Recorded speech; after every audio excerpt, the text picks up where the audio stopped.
Hello வணக்கம். இது உங்கள் சிவி ஜோன். எல்லாரும் எப்படி இருக்கீங்க? இன்றைக்கி பற்றின தரமான சம்பவம். பிக் பாஸ் அவரும் பார்த்தார், காலையிலேருந்து பார்த்துட்டே இருக்காரு.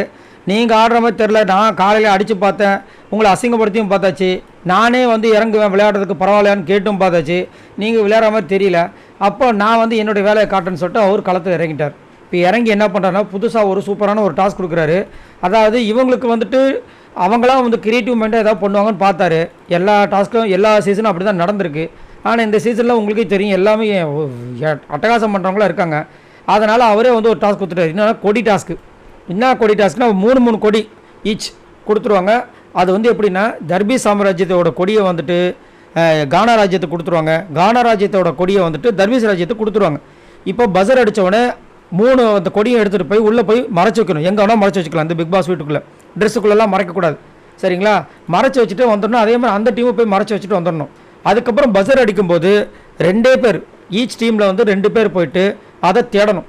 தேடி கண்டுபிடிச்சிட்டாங்கன்னா அங்கே பெடஸ்டல் வெளியே வச்சுருப்பாங்க, அதில் போய் வைக்கணும். அதே மாதிரி பக்கத்துலேயே ஆளை வச்சிடணும்.